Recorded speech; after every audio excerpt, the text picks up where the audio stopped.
Hi friends, అందరికీ నమస్కారం. Friends, రీసెంట్గా అయితే కనుక చక్కెర ధర చాలా రేటు పెరిగింది. పంచదార చాలా రేట్ అయితే పెరిగిపోయింది. నిత్యావసర వస్తువులు అన్నీ కూడా పెరుగుతున్నాయి.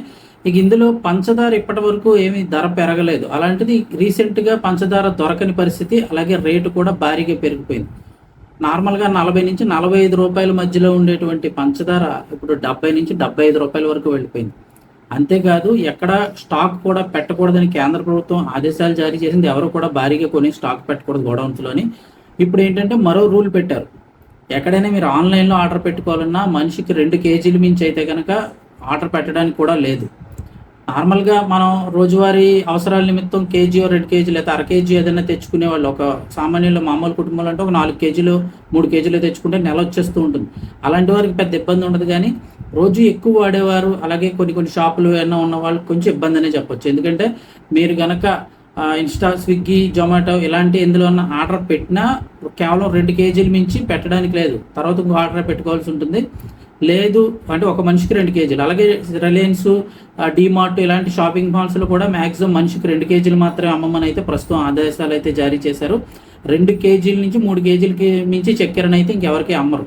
కృత్రిమ కొరత సృష్టించకుండా వ్యాపారులు హోల్సేల్గా కొనేసి భారీగా దాచిపెట్టకుండా ఉండడానికి రీటైలర్లు ఈ నిర్ణయం తీసుకున్నట్లు తెలుస్తోంది. రోజువారీ అవసరాలకి కొనుక్కునే కేజీ 1/2 కేజీ వరకు పెద్ద సమస్య ఉండదు. కానీ పండుగల కోసం ఎక్కువ పిండి వంటలు చేయాలనుకునే వారికి, అలాగే అటువంటి కుటుంబాలైన పెద్ద కుటుంబాలు ఉన్న వారికి మటుకు స్వీట్ షాపులకి రిటైల్ కోతలు పెద్ద దిగ్భ్రాంతినే కలగజేస్తున్నాయని చెప్తున్నారు. అంతేకాదు రేటు విషయంలో కూడా ప్రాబ్లమే. ఎందుకంటే 40 రూపాయలు ఉండేది 70 రూపాయలు కేజీకి 25-30 రూపాయలు పెరిగిపోయిందంటే అది కూడా ఇబ్బందికరమైన విషయమే.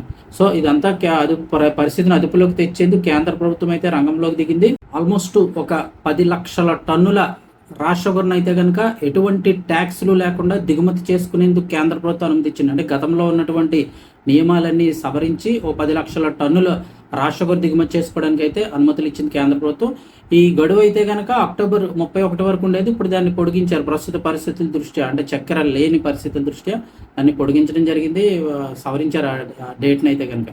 అయితే దిగుమతి చేసుకున్న ఈ ముడి చక్కెరను అయితే కనుక మళ్ళీ రిఫైన్ చేయాలి. అంటే మనకి కావాల్సినట్టుగా రిఫైన్ చేసి ఇవ్వడానికి టైం పడుతుంది.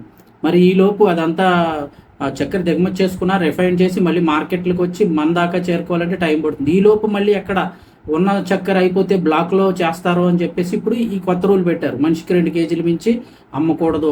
ఈ డీమార్ట్లు, రిలయన్స్ మార్ట్లు ఇలాంటి చోట్ల కూడా 2 నుంచి 3 కేజీల మించి అమ్మకూడదని చెప్తూ ఉన్నారు. మరి ఏదైనా హోల్సేల్ మార్కెట్లో ఎంత ఇస్తారో ఏంటనేది అయితే తెలియదు. కానీ నార్మల్గా మీరు ఆన్లైన్లో పెట్టుకున్న ఇలాంటి షాపింగ్ మాల్స్లోకి ఎక్కడికైనా వెళ్ళినా కూడా 2 నుంచి మ్యాక్సిమం 3 కేజీలు తప్ప ఇంకా షుగర్ అయితే అమ్మరు. మనకు పర్వాలేదు, అంటే నార్మల్గా ఇళ్లలో ఉండే వాళ్ళకి పర్వాలేదు. కానీ షాపుల వాళ్ళకి మాత్రం కాస్త ఇబ్బంది.